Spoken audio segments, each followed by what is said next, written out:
नमस्कार, झेपमध्ये आपले स्वागत. आपण पाहत आहात झेप, नवे पर्व, नवी दिशा. बातमी आहे प्रेमविवाहाच्या कारणावरून युवकास मंचर येथे बेदम मारहाण. मंचर तालुका आंबेगाव येथे युवराज अशोक निघोट, राहणार मोरडेवाडी तालुका आंबेगाव, यांना त्यांचे मेहुणे सासरा आणि त्यांच्या मित्रांनी मंचर येथे बेदम मारहाण केली. या कारणास्तव पोलिसांनी प्रणव अनिल सोनार, अनिल छबू सोनार, दोघे राहणार मंचर, तसेच किरण बाळासाहेब कुलकर्णी, गणेश बाळासाहेब कुलकर्णी यांच्यावर गुन्हा दाखल करण्यात आला आहे.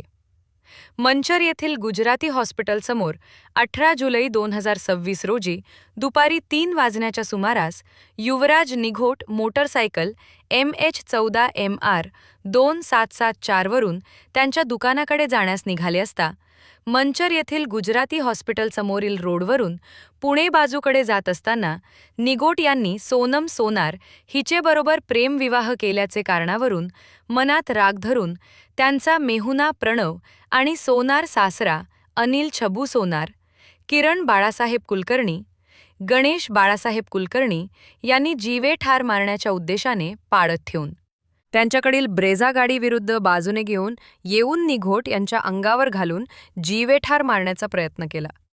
त्यानंतर ते सर्वजण त्यांच्या गाडीतून खाली उतरून गाडीच्या डिकीतून हॉकी स्टिक, ऑकप्सरचे पाईप हातात घेऊन युवराज निघोट व त्यांचा मित्र साहिल दौसे यांना ठार मारण्याचे हेतूने पाठीमागे जाऊन निघोट यांना मारहाण केली आहे. गुन्ह्याचे तपास कामी तपास पथक नेमून आरोपींचा शोध घेऊन त्यांना अटक करण्यात आली आहे. गुन्ह्याचा पुढील तपास पोलीस सई यादव व महादेव वाघमारे पोलीस निरीक्षक मंचर पोलीस स्टेशन हे करीत आहेत.